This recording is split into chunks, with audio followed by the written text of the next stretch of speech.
She walked in, while the billionaire wasn't alone. The door to his office swings inward before she can knock. She freezes mid-step. The woman inside doesn't turn around. Dark hair, silk blouse, hand resting on the edge of his desk. Her posture says she belongs there. He's standing by the window. His jacket is off, sleeves rolled. He doesn't look surprised to see her. "I can come back," she says. "Stay." He doesn't move toward her. "We're finished here." The other woman picks up a leather folder from the desk. She walks past without meeting her eyes. The door closes behind her with a soft click. She's still holding the custody schedule in her hand. The paper feels thin now, insufficient. "You didn't tell me you had a meeting," she says. "I didn't know I needed to." She crosses to his desk. The leather folder is gone, but there's an indent in the surface where it was. A water glass sits half empty near the phone. Who was she? Legal consultant. For what? He finally looks at her directly. Does it matter? She sets the custody schedule on his desk. Every Tuesday and Thursday, alternating weekends. She'd marked it up in red pen during the drive over, crossed out days, added notes in the margins. He glances at it but doesn't pick it up. "This isn't going to work," she says. "He needs consistency." He has consistency. He needs both parents in the same room without a lawyer present. His phone buzzes. He silences it without looking. "I didn't bring a lawyer," he says. "You brought someone." "Not for this." She turns away from the desk. The windows behind him stretch floor to ceiling, but she doesn't let herself look at the view. She focuses on the bookshelf instead. Legal texts, business theory. A single framed photo of their son from 3 years ago. "I need to change the pickup time on Thursday," she says. His teacher called. "There's a conference." "What time?" 4:30, maybe 5. "I'll have someone handle it." She turns back. "You'll have someone. I have a board meeting that runs until 6. "Then I'll do it." That wasn't the agreement. The agreement was that we'd both show up. His jaw tightens. He picks up the custody schedule. Doesn't read it, just holds it. "You want to rewrite this every week," he says. "That's not how it works. I want you to be there." I am there. Not the way he needs. The phone buzzes again. This time he picks it up. Reads something. Types a response. She waits. When he sets it down, she's already moving toward the door. "I'll send you the updated schedule," she says. "Don't bother. I'll keep this one." She stops. "You didn't even look at it." "I looked." "You looked at the paper." He folds the schedule in half, slides it into his desk drawer. 4:30 pickup on Thursday. I'll make it work." She doesn't believe him, but she nods anyway. The door feels heavier when she opens it this time. In the hallway, the woman with dark hair is gone. A security guard stands near the elevator. He doesn't acknowledge her. She presses the button. Waits. Tries not to think about the leather folder or the water glass or the way he didn't ask her to sit down. The elevator arrives empty. The apartment is quiet when she gets back. Too quiet. She drops her keys on the counter and checks her phone. No messages. Her son is with the nanny until 6. She has 2 hours. She opens her laptop at the kitchen table. The custody document is already loaded. She scrolls to Thursday. Deletes the 4 o'clock pickup. Types in 4:30.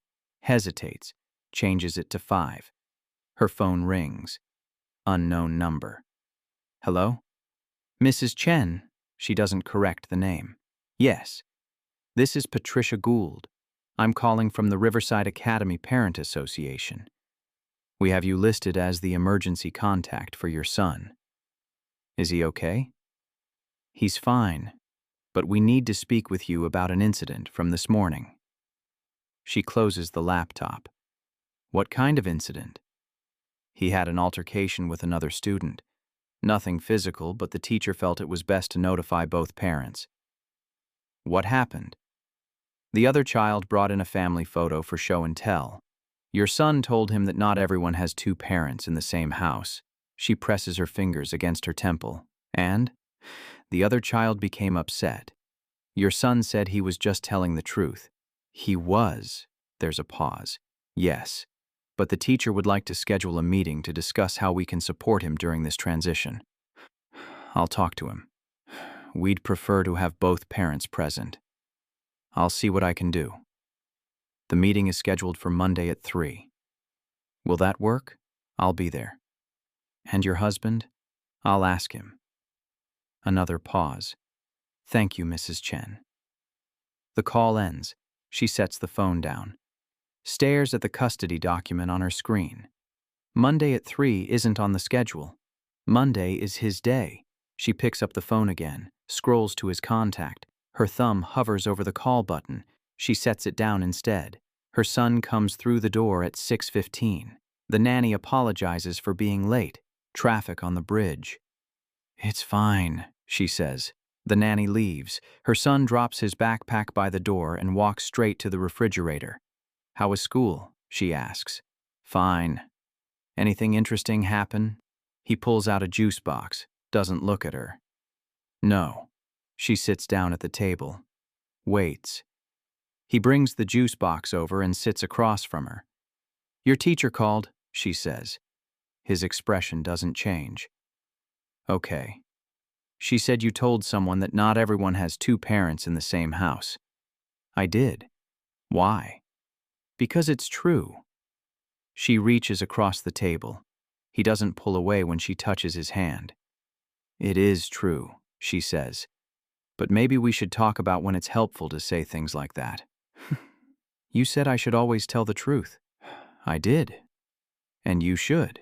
But sometimes the truth can hurt people's feelings. It hurt my feelings when Tommy said his parents are taking him to Hawaii for his birthday. She withdraws her hand. What does that have to do with this? Everyone talks about stuff their parents do together. I just said mine don't live together. I wasn't lying. No one said you were lying. Then why am I in trouble? You're not in trouble. The teacher wants to have a meeting. That's not the same thing. He takes a long drink from the juice box, sets it down. Is Dad coming? I don't know yet. He won't. I haven't asked him. He didn't come to the last one. She opens her mouth, closes it. He's already standing up, grabbing his backpack. I have homework, he says. She lets him go. She texts him at 7. Monday, 3 p.m., school meeting about incident. Can you make it? The response comes at 7:45. What incident? She types. He told another kid we don't live together. Kid got upset. Teacher wants to talk. 3 dots appear. Disappear. Appear again. His response. I'll check my schedule. She stares at the words. Doesn't reply.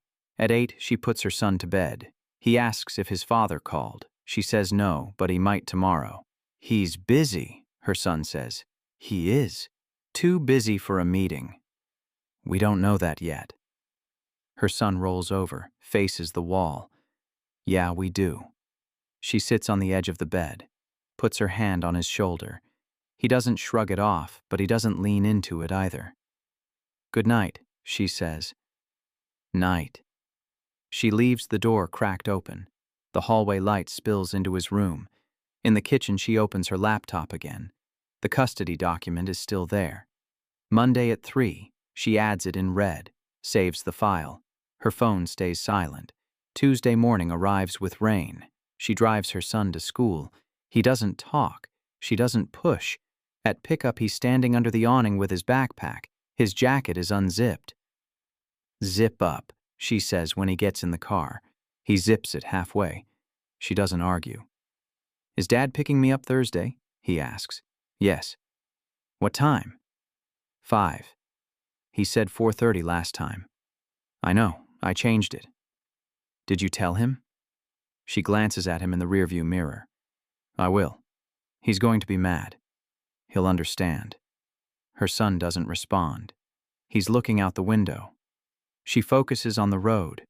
Her phone rings through the car speakers. His name appears on the dashboard screen. Answer it, her son says. She does. Hi. I can't make Monday, he says. No preamble. What? The meeting. I have a deposition that was just scheduled. It's not movable. She grips the steering wheel. This is about our son. I understand that. Then move the deposition. I can't. You mean you won't. Silence. Her son is staring at the dashboard screen. I'll reschedule, he says finally. We'll do it another day. The school scheduled it for Monday. Then you'll have to go without me. That's not how this works. It's how it has to work this time. She wants to say something else, something sharp, but her son is listening. Fine, she says. I'll make it up to him. Sure. The call ends. The dashboard screen goes dark. Her son is still staring at it. Told you. She doesn't respond. She drives. At home, she pours herself a glass of wine. Doesn't drink it. Just holds it. Her phone vibrates. A text from him. I'll take an extra day next week to make up for it. She types back, he doesn't need extra days. He needs you to show up when you're supposed to. 3 dots. Then, I'm doing the best I can. Her response, that's not good enough. The dots don't reappear. She drinks the wine. Thursday comes. She drives her son to school at 8. At 4:30, she sends him a text. Reminder, pickup is at 5 today, not 4:30. No response. At 4:45, she's parked outside the school. Waiting. Just in case. His car pulls up at 4:55. Black sedan. Driver in front. He's in the back. Her son runs to the car. The back door opens. He climbs in. She waits for the car to pull away before she leaves. Her phone rings at 7. Her son's voice. Mom? Hi, sweetie. Everything okay? Yeah. Dad says I can stay for dinner. That's great. He ordered pizza. What kind? Pepperoni. She smiles. Your favorite. Can I stay until 8? You have school tomorrow. I know. Dad said he'll make sure I do my homework. She glances at the clock. Okay. But you need to be home by 8. Promise. Let me talk to your dad. There's shuffling. His voice comes on. He'll be home by 8. Make sure he does his homework. I will. And that he brushes his teeth. I know the routine. She wants to say something else, but she doesn't know what. Okay. See you at 8. The call ends. She sits in the quiet apartment, eats leftover pasta, scrolls through her phone, doesn't find anything worth reading. At 8:15, the door opens. Her son comes in. His hair is damp. You showered? She asks. Dad made me. Good. He sets his backpack down. We watched a movie. What movie? The one with the dinosaurs. Did you like it? It was okay. We've seen it before. She nods. Homework? Dad helped me. Teeth? He opens his mouth, shows her. She laughs. Good job. Go get ready for bed. He disappears into his room. She picks up his backpack, unzips it. His homework is inside, completed. The handwriting isn't his. It's too neat. She closes the backpack. Monday arrives. She drives to the school alone, parks in the visitor lot, signs in at the front desk. The teacher's classroom is at the end of the hall. The door is open. The teacher is sitting at her desk. Mrs. Chen, she steps inside. Yes, thank you for coming. Please, sit.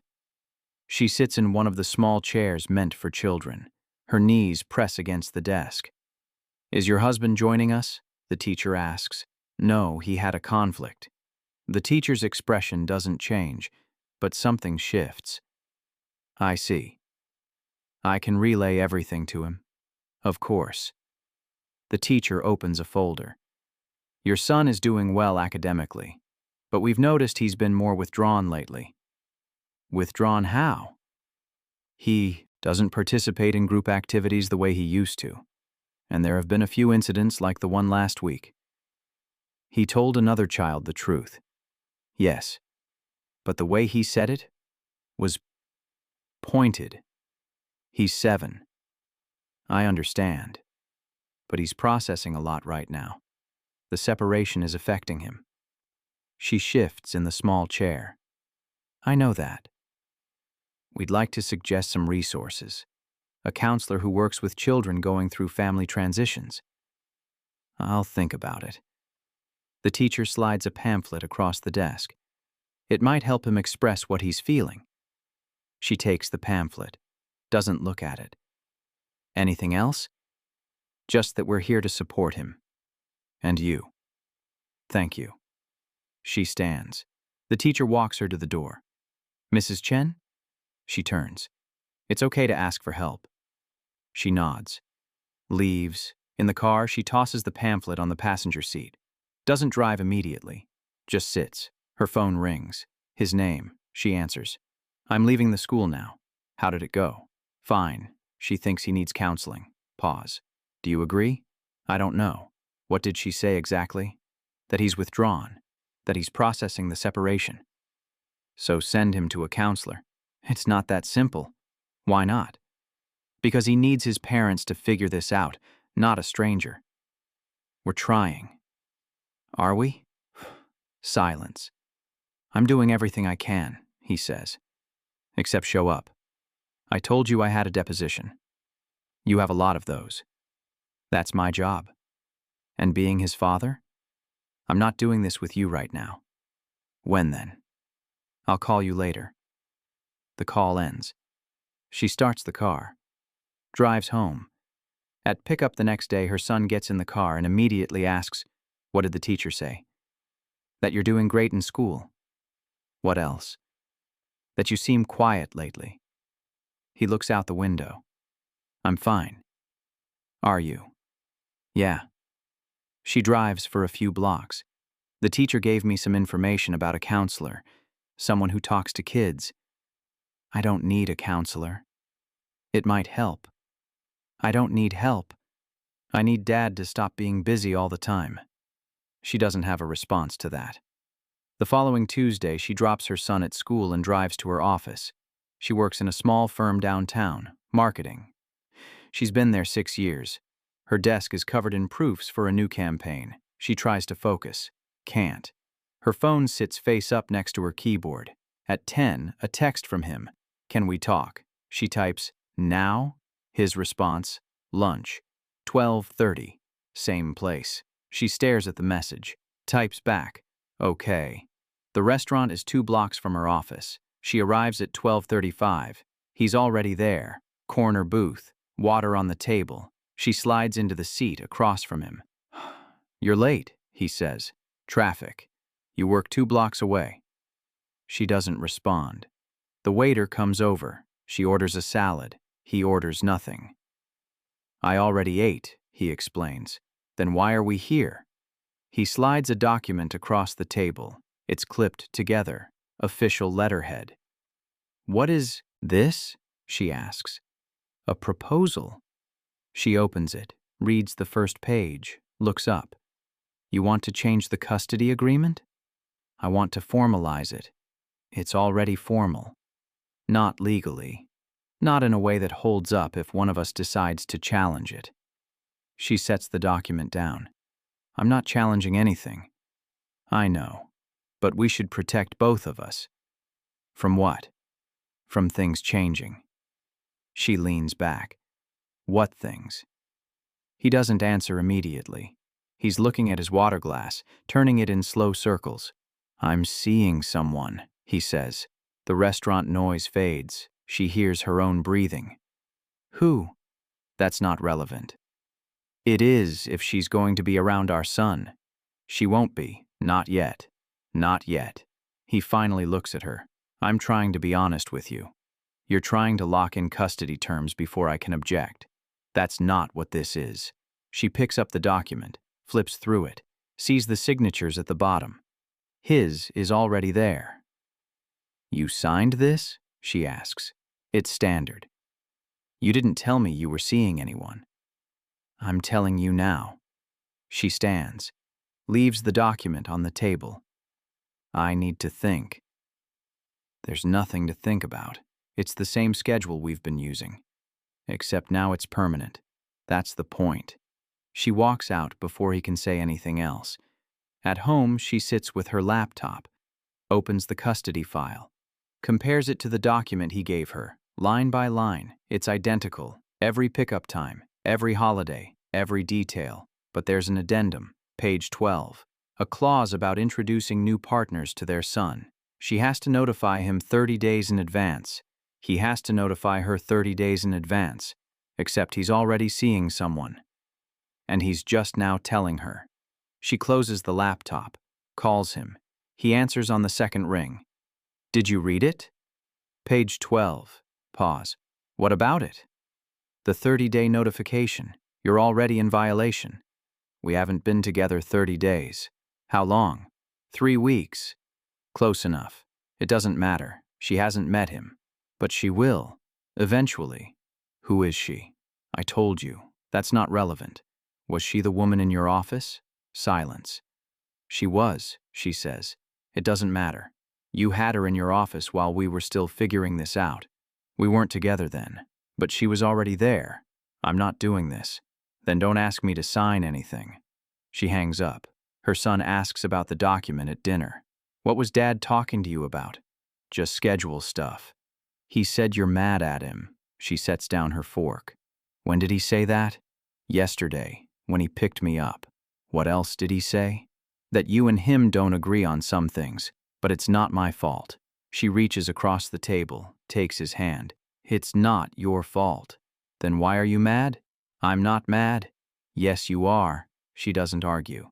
Sometimes adults have to figure out complicated things. It doesn't mean anyone's mad. It just means we're working on it.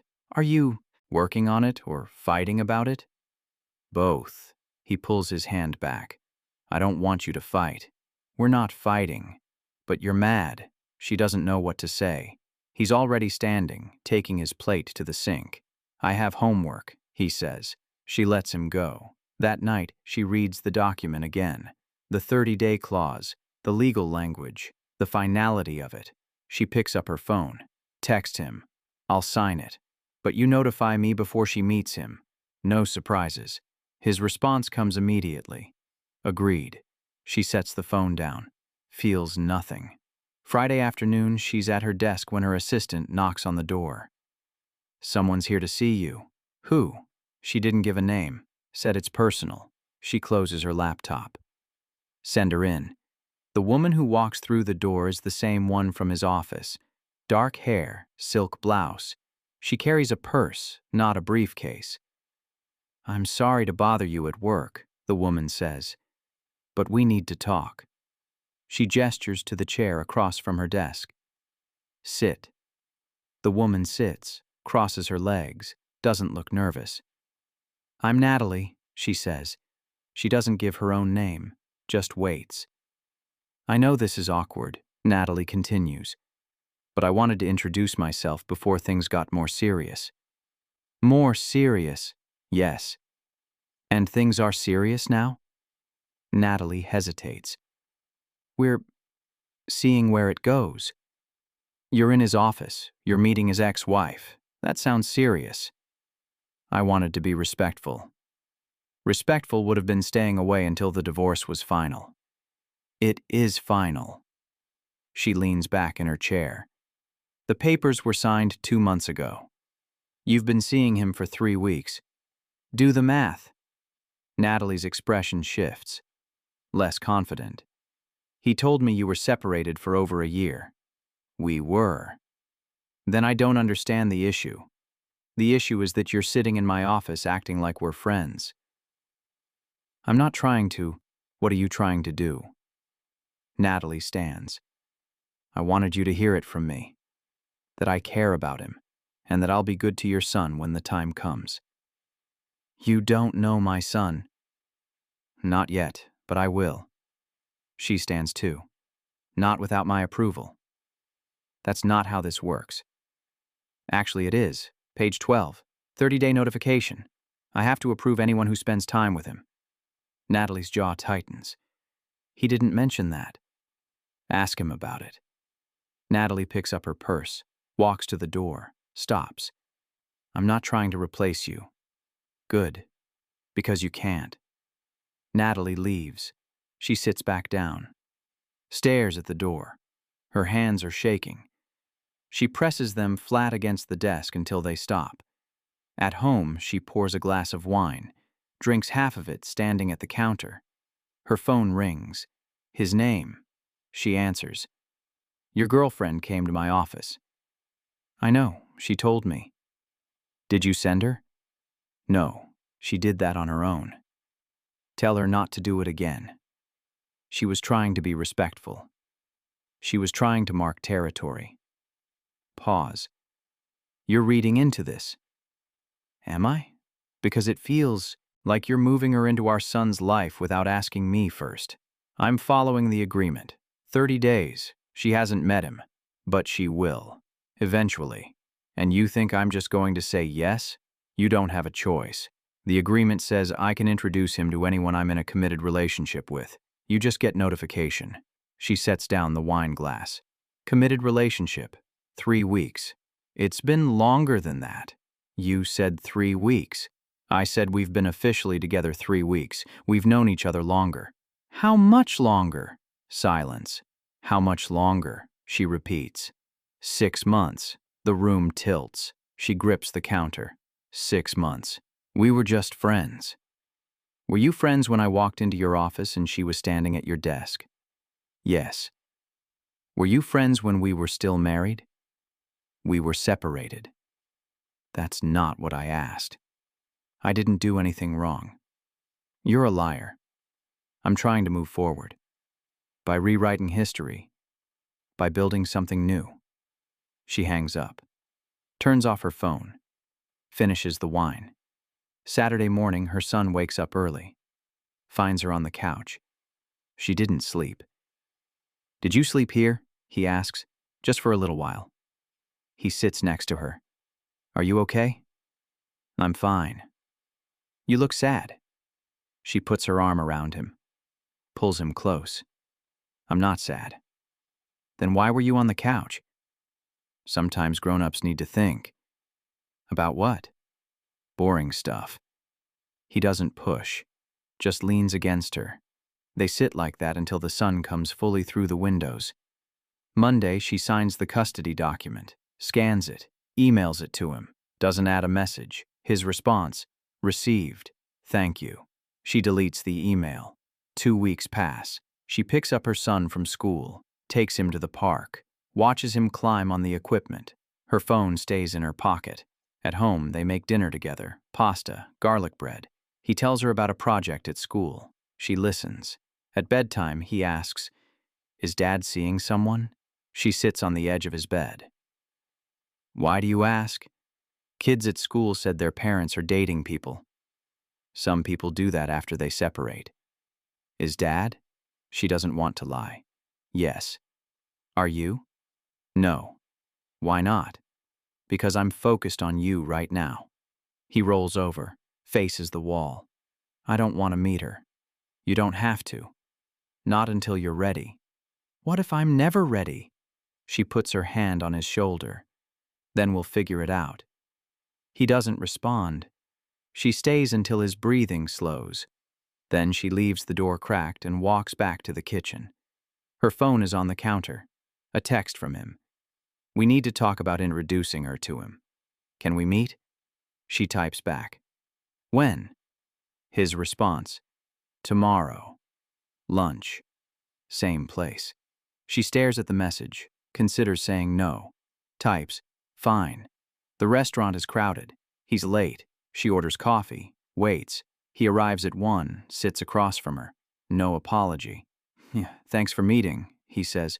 What do you want? I want to introduce Natalie to him. Next weekend? No. It's been 30 days, and he's not ready. How do you know? Because he told me. He leans back. He told you? Yes. What did he say? That he doesn't want to meet her. He's 7. He doesn't know what he wants. He knows he doesn't want this. This isn't about what he wants. It's about what's best for him. And you think forcing him to meet your girlfriend is what's best? I think normalizing this is what's best. She stands. I'm not agreeing to this. You don't have to agree. The document says, I know what the document says. And it also says I can object if I believe it's not in his best interest. On what grounds? On the grounds that he's explicitly said he's not ready. He stands too. You're turning him against her. I'm protecting him. From what? From being forced into something he's not comfortable with. He's not comfortable because you're making him uncomfortable. She walks past him, out of the restaurant. He doesn't follow. That night she sits with her son on the couch. They watch a movie. Halfway through he says, Dad wants me to meet his girlfriend. I know. Do I have to? Not if you're not ready. When will I be ready? I don't know, sweetie. That's up to you. What if I'm never ready? Then we'll deal with that when we get there. He leans his head against her shoulder. I just want things to be normal. I know. But they're not going to be, are they? She doesn't answer, just holds him. Wednesday, she gets a call from a lawyer, not his, a different one. Mrs. Chen? Yes. My name is David Prost. I represent your ex-husband in a modification petition. She sits down. What modification? He's filed to adjust the custody agreement, specifically the clause regarding introduction of new partners. On what grounds? He believes you're unreasonably withholding consent. I'm protecting my son. That's your position. His position is that you're using your son to punish him for moving on. That's not true. Then you'll have an opportunity to present your case. There's a hearing scheduled for 3 weeks from now. A hearing? Yes, family court. You'll receive formal notification within 48 hours. The call ends. She sits with the phone in her hand, staring at nothing. That night, she doesn't tell her son. She makes dinner. They eat. She helps him with homework. She tucks him in. In the kitchen, she opens her laptop, searches for family law attorneys, finds 3, emails them all. By morning, 2 have responded. She schedules consultations. The first attorney is young, fresh out of school. He talks about strategy and precedent and likelihood of success. She doesn't hire him. The second attorney is older, a woman. She sits across from her and says, Tell me what you want. I want my son to have a say in this. He's 7. The court won't ask him to choose.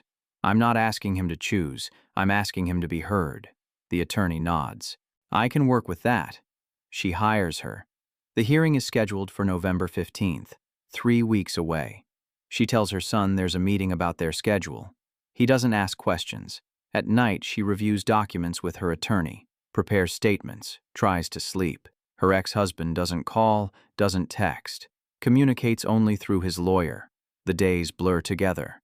The morning of the hearing, she drops her son at school, drives to the courthouse, parks in the lot, sits in her car for 10 minutes before going inside. The building is cold, gray. She signs in, takes the elevator to the 3rd floor. Her attorney is waiting outside the courtroom. Ready? The attorney asks. No, that's normal. They walk inside. He's already there, sitting at the opposite table, his attorney next to him. Natalie is in the gallery. She doesn't look at her. The judge enters. Everyone stands.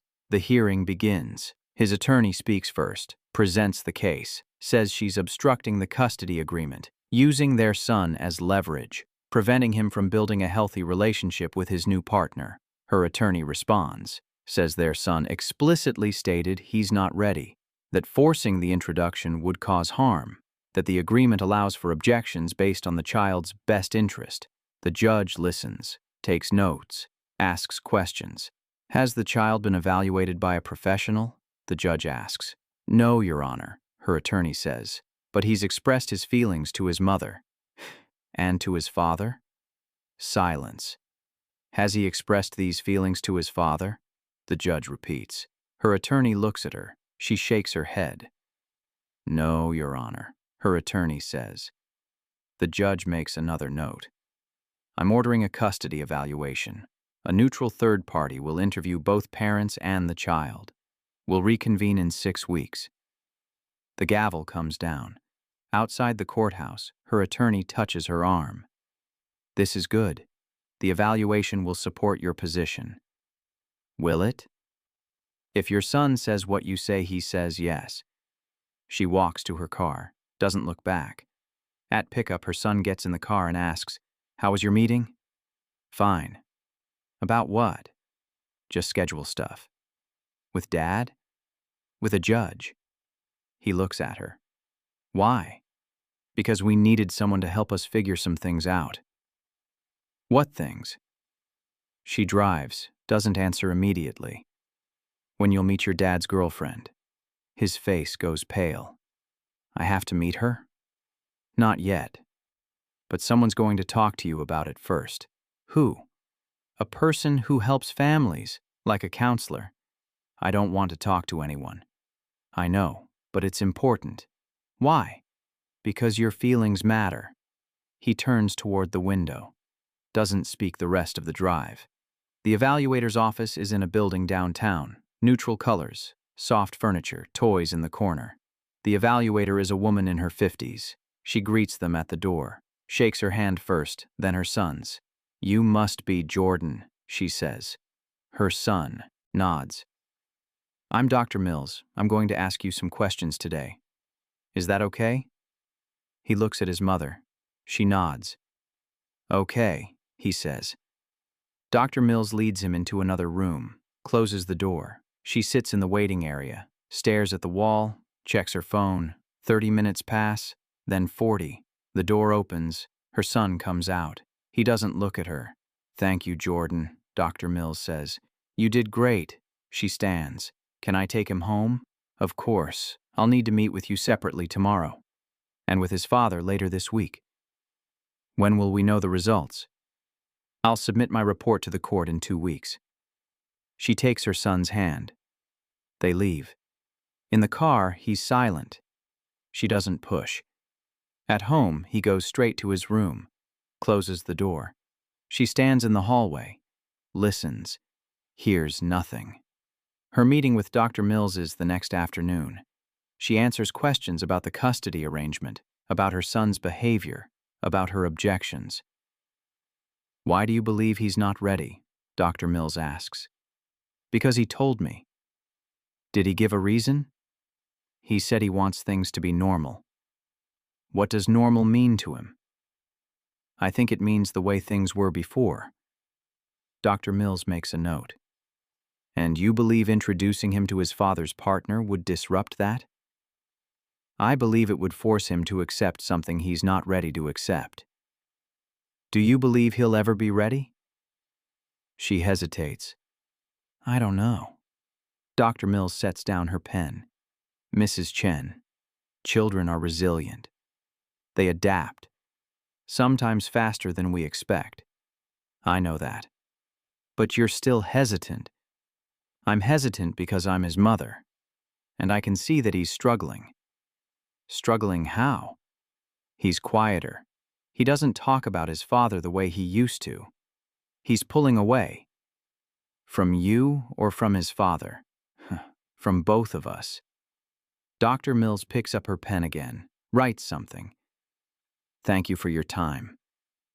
The call comes 2 weeks later. The evaluation is complete. The hearing is scheduled for the following Monday. She doesn't tell her son, just drives him to school, picks him up, keeps the routine. On Sunday night, she can't sleep. She lies in bed, watches the ceiling, thinks about what the evaluator might have written. At 6, she gives up, makes coffee, sits at the kitchen table. Her son finds her there at 7. "You're up early. Couldn't sleep. Why?" "Just thinking." He sits across from her. "About the meeting?" "Yes." "Are you worried?" "A little." "Me too." She reaches across the table, takes his hand. "Whatever happens, we'll handle it. Together? Together." The courtroom is colder this time. She sits at the table with her attorney. He sits across the aisle. Natalie is in the gallery again. The judge enters. They stand. Dr. Mills is called to the stand. She takes the oath, sits. The judge asks her to present her findings. Dr. Mills opens her folder, reads from her notes. I interviewed the child, both parents, and reviewed the custody agreement. Based on my evaluation, I believe the child would benefit from meeting his father's partner in a controlled, gradual setting. Her stomach drops. However, Dr. Mills continues, I also believe the child is experiencing anxiety related to the separation. He's not opposed to meeting his father's partner. He's opposed to the change it represents. The judge makes notes. What do you recommend? I recommend a gradual introduction, starting with short, supervised meetings. No overnights, no extended time, just coffee or lunch, something low pressure. Does the child agree to this? He didn't explicitly agree or disagree, but he expressed that he trusts his mother's judgment. The judge looks at her. Mrs. Chen, do you agree to this recommendation? She glances at her attorney. The attorney nods slightly. Yes, Your Honor, she says. Then I'm approving a modified custody arrangement. The father may introduce his partner in supervised settings, no more than twice a month, for no longer than 2 hours at a time. After 3 months, we'll reconvene to assess progress. The gavel comes down. Outside, her attorney says, This is a win. It doesn't feel like a win. You maintained control over the process. That's what matters. She walks to her car, drives home, sits in the driveway for 10 minutes before going inside. Her son is with the nanny. She pays her, thanks her, waits until she leaves. How was your day? She asks her son. Fine. How was yours? Complicated. He sets down his backpack. What happened? The judge made a decision. About the girlfriend? Yes. Do I have to meet her? Yes, but just for lunch, and I'll be there. He doesn't say anything, just stares at the floor. It's going to be okay, she says. He walks past her, goes to his room, closes the door. She stands in the hallway, feels the weight of it.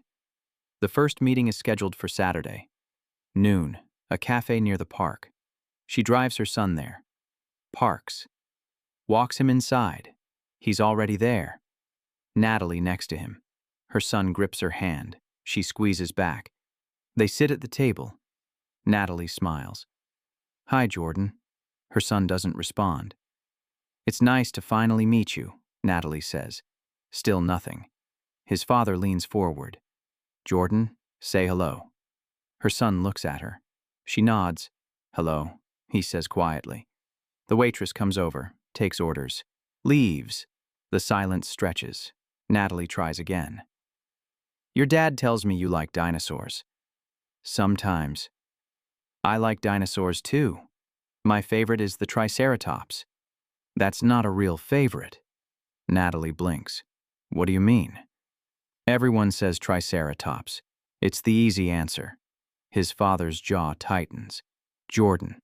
Her son doesn't look at him. Just picks up his water glass. Drinks. She doesn't intervene.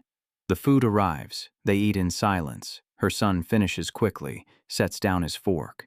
Can we go? He asks her. We have a few more minutes. I'm done. She looks at his father. He nods. Okay, let's go. She stands. Her son follows. They walk out. In the car, he doesn't speak. She doesn't push. At home, he goes straight to his room. She hears the door close. Her phone rings that night. His name. She answers. What? He was rude. He was honest. That's not an excuse. He's 7, and he's dealing with something he didn't ask for. Neither did I. You chose this.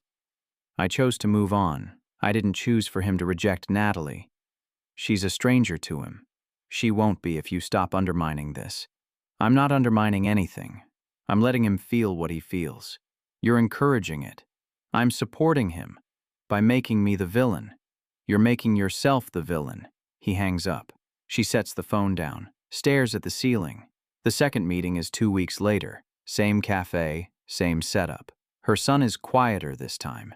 Doesn't argue, doesn't engage, just eats his food and stares at the table. Natalie tries harder, asks about school, about his friends, about his hobbies. He answers in one-word responses. Afterward, in the car, he says, I hate this. I know. Why do I have to do it? Because the judge said so. Can we tell the judge I don't want to? We did. Then why didn't she listen? She doesn't have an answer. The third meeting happens on a Wednesday, after school. Her son has a math test that day. He's exhausted. They arrive at the cafe. His father is waiting, Natalie beside him. Her son slumps in his chair, barely touches his food. How was school? Natalie asks. Fine. Did you learn anything interesting? No. His father sets down his coffee. Jordan, she's trying to talk to you. I know. Then answer properly. Her son looks at him. I did answer. With one word. You asked a yes or no question. I gave you an answer. She watches the exchange. Doesn't intervene. Natalie tries again. Your dad says you're good at math. Sometimes. What are you studying right now? Multiplication. That's a good skill to have. Her son doesn't respond, just picks at his sandwich. The meeting ends early. His father doesn't argue. In the car, her son says, she talks too much. She's trying. I don't care. I know. Then why do I have to keep doing this? Because we don't have a choice right now. He stares out the window. That's not fair. I know. The fourth meeting is at a different location. A restaurant with an outdoor patio, his father's idea. Her son arrives with his jacket zipped to his chin. It's not cold. He's protecting himself. Natalie is wearing sunglasses. She takes them off when they sit down. This place is nice, she says. No one responds. The waiter comes, takes orders, leaves. I heard you have a soccer game next week, Natalie says. Her son looks at his father. You told her? I mentioned it. Why? Because she asked about you. I don't want her at my game. His father's expression hardens. That's not your decision. It's my game. And I'm your father. If I want to bring someone, I will. Her son's face goes red. He stands, walks away from the table. She follows him, finds him by the hostess stand. I want to go home, he says. We have to stay a little longer. I don't want to. I know, but we made an agreement. You made an agreement. I didn't. She kneels down, meets his eyes. You're right, you didn't. But I need you to do this anyway. Can you do that for me? He doesn't answer, just walks back to the table. They sit. The food arrives. They eat in silence. Afterward, in the car, her son says, Is he bringing her to my game? I don't know. If he does, I'm not playing. Yes, you are. Why? Because you love soccer, and you're not going to let this take that away from you. He crosses his arms. I hate this. I know. Saturday arrives. The soccer game. She drives her son to the field, parks, helps him with his gear. His father's car pulls up. Natalie is in the passenger seat. Her son sees them, freezes. You don't have to talk to them, she says. What if they come over? Then I'll handle it. He nods, runs onto the field. She finds a spot on the sideline, sets up her chair. His father and Natalie set up 20 feet away. The game starts. Her son plays forward. He's fast, focused. At halftime, his father walks over. Natalie stays behind. He's playing well, his father says. He always does. I'd like to talk to him after the game. That's up to him. He's my son, and he's made it clear he needs space. Space from what? She doesn't answer, just watches the field. The second half starts. Her son scores a goal. She cheers. His father claps. After the game, her son runs to her, hugs her. She holds him. His father approaches. Natalie is beside him now. Great game, his father says. Thanks. Want to grab ice cream? Her son looks at Natalie. Just us? All of us. No thanks. Jordan? I said no thanks. His father's jaw tightens. We'll talk about this later. Her son doesn't respond, just walks to the car. She follows. That night her phone rings. His name. She answers. What? You need to stop letting him disrespect her. He's not disrespecting her. He's setting boundaries. He's being rude. He's being honest. That's the same excuse you keep using. Because it's true. You're enabling him. I'm supporting him. By letting him treat her like she doesn't exist? She doesn't exist to him. Not yet. Then when? I don't know. When he's ready. He'll never be ready if you keep coddling him. I'm not coddling him. I'm protecting him. From what? From being forced into something he's not ready for. We're going in circles. Then stop pushing. He hangs up. She sets the phone down, takes a breath. The fifth meeting is the worst. They go to the same cafe. Her son doesn't eat, doesn't talk, just sits with his arms crossed. Natalie tries to engage, asks about his favorite movies, his favorite books, his favorite anything. He gives one-word answers or none at all. After 30 minutes, his father says, "This is unacceptable." Her son doesn't respond. "Jordan, I'm talking to you." "I know." "Then say something." "What do you want me to say?" "That you're willing to try." "I am trying." "No, you're not." Her son looks at him. "I'm here. That's trying. Being here isn't enough. Then I don't know what you want." His father stands. "We're done." Natalie touches his arm. "Wait." He pulls away, walks out. Natalie looks at her. "I'm sorry." She doesn't respond, just takes her son's hand. They leave. In the car, her son says, "Is he mad at me?" "He's frustrated." "Because of me?" "Because of the situation." "But it's my fault." "No, it's not your fault." "Then why does it feel like it is?" She pulls over, turns to face him. "None of this is your fault. Do you understand? None of it." He nods, but she can see he doesn't believe her. The sixth meeting is quiet. They sit at the table, order food, eat in silence. Natalie doesn't try to force conversation, just sits there, present but not pushing. Her son doesn't acknowledge her, but he doesn't resist either. He just exists in the same space. After an hour, they leave. His father walks them to the car. "Thank you for coming." Her son nods. "I'll see you next week?" "Okay." His father touches his shoulder. Her son doesn't pull away, but he doesn't lean in either. They drive home. Between meetings, life continues. School, homework, dinner, bedtime. Her son seems lighter on the days when there are no meetings. He laughs more, talks more, plays more. On meeting days, he's quieter, withdrawn, like he's bracing himself. She tries to make those days easier, lets him pick dinner, lets him stay up late, lets him choose the movie. It helps, but not enough. One night after a particularly hard meeting, her son comes into her room. It's past midnight. "Can't sleep?" she asks.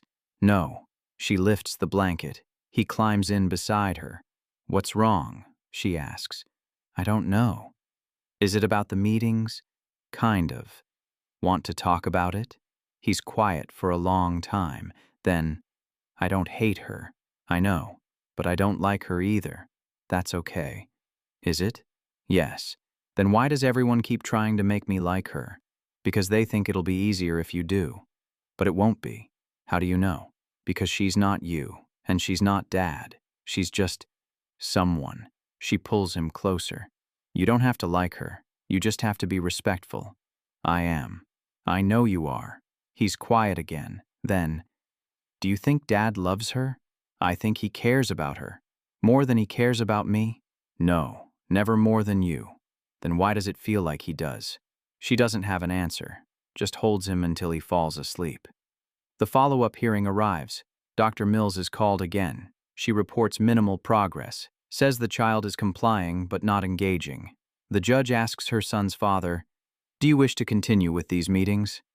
"Yes, Your Honor." "Mrs. Chen, do you object?" She looks at her attorney. The attorney shakes her head slightly. "No, Your Honor," she says.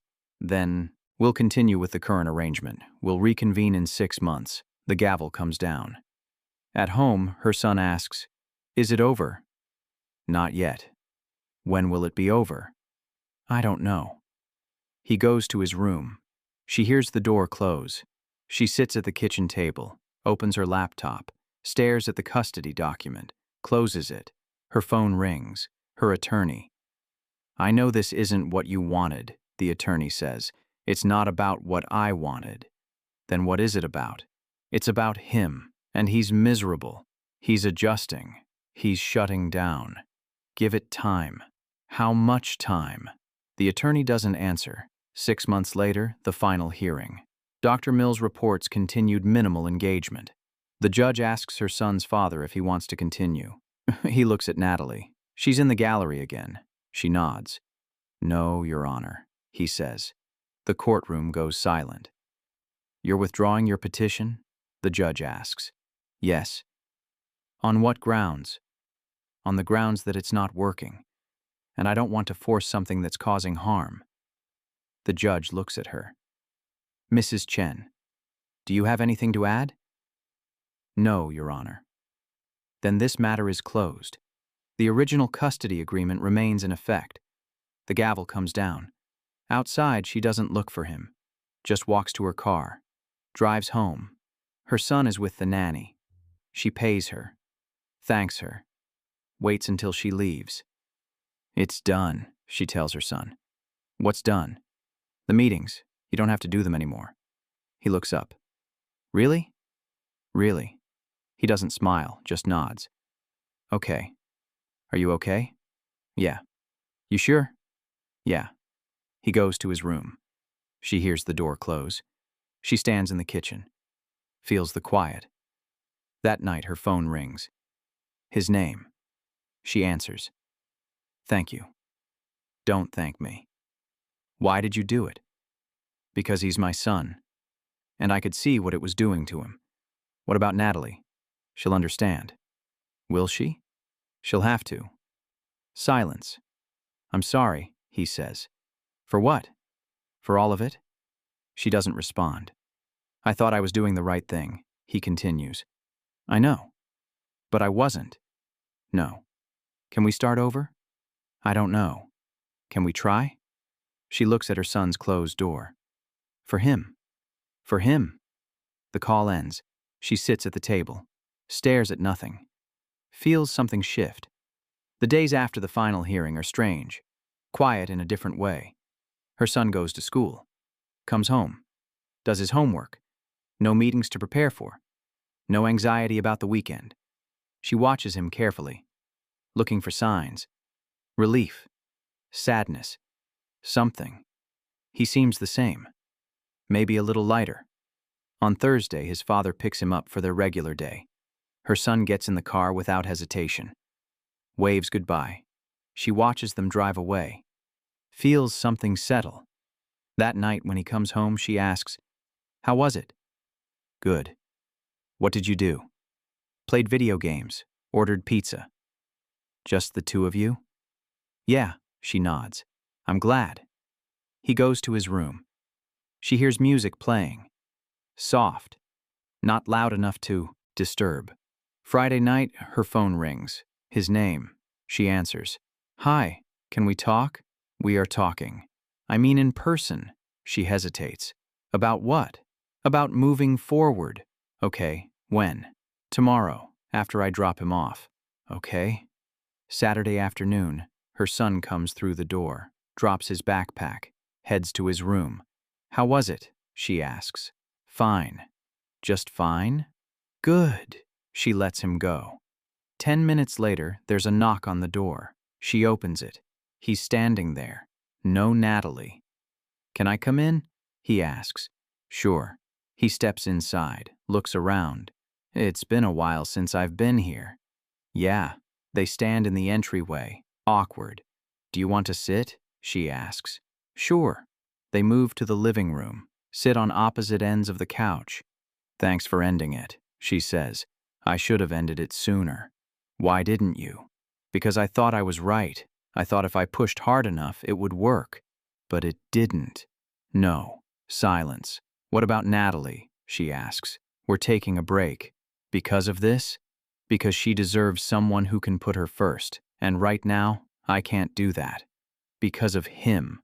"Yeah." She looks at him, really looks at him. He seems tired, worn down. "I'm sorry," she says. "For what?" for making this harder than it needed to be. You were protecting him. I was, but maybe I was also protecting myself. From what? From losing him. From watching him attached to someone who wasn't me. He leans forward, elbows on his knees. You're not going to lose him. I know, but it felt like I might. I get that. Do you? Yeah, because I felt the same way. Like if I didn't fight for this, I'd lose him to you. That was never going to happen. I know that now. They sit in silence. Not uncomfortable. Just quiet. What now? She asks. Now we figure out how to do this better. How? I don't know, but we start by actually talking. Not through lawyers, not through texts, just us. Okay. He stands. I should go. She walks him to the door. He pauses. Thank you. For what? For not giving up on this? On us. On figuring it out. We're his parents. Giving up was never an option. He nods. Leaves. She closes the door, leans against it. Breathes. The following week, they establish a new routine. He picks up their son on Tuesdays and Thursdays, alternating weekends, same as before. But now when he drops him off, he comes to the door. They exchange a few words. Nothing deep, just logistics. It's small, but it's something. One Tuesday, her son comes home and says, Dad asked if I wanted to meet Natalie again, sometime in the future. She sets down the dish she's washing. What did you say? I said maybe, when I'm ready. Are you ready? No, but I might be. Someday. That's okay. Is it? Yeah. You get to decide when you're ready. No one else. He nods, grabs a snack, sits at the table. Mom? Yeah? Thanks for fighting for me. Her throat tightens. Always. Months pass. The custody arrangement holds. No more courts, dates.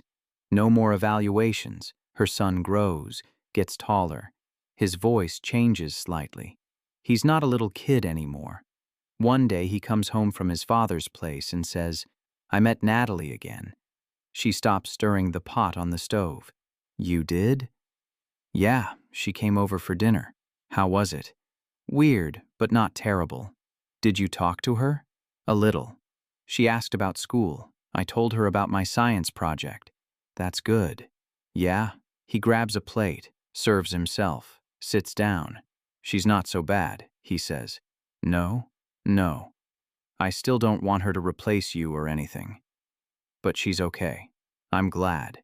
He eats. She watches him, sees him becoming someone new, someone who can hold complexity, who can navigate hard things. A year later, she's at her son's school for a parent-teacher conference. She arrives early, sits in the waiting area. His father walks in, alone. Hi, he says. Hi. You're early too. Yeah. He sits next to her. They wait in silence. How's Natalie? She asks. Good. She's, we're engaged. She turns to look at him. Congratulations. Thanks. When? Next spring. Is he okay with it? We talked to him about it. He said he's happy for us. Is he really? I think so. He asked if he could bring you to the wedding. She laughs. What did you say? I said yes. If you want to come. Do you want me there? I think it would mean something to him, to see us in the same room, supporting each other. She thinks about it. Okay. Okay? Yeah, I'll come. He smiles. Good. The teacher calls them in. They walk into the classroom together, sit side by side. The teacher talks about their son's progress, his strengths, his areas for growth. They listen, ask questions, take notes. Afterward, they walk to the parking lot together. He's doing really well, his father says. He is. We did something right. Yeah, we did. They reach their cars, stand there for a moment. See you next week? He asks. See you next week. They drive away in opposite directions. The wedding is in a garden, spring flowers, white chairs, small crowd. Her son is there, standing near his father, wearing a suit that's slightly too big. She sits in the back, watches. It's not painful, just different. Natalie walks down the aisle. Her son sees her and waves. She waves back. The ceremony is short, simple. When it's over, her son runs to her. "Did you see me?" he asks. "I did. You looked great." "I was nervous." "You didn't look nervous." "I was." His father approaches, Natalie beside him. "Thanks for coming," he says. "Of course."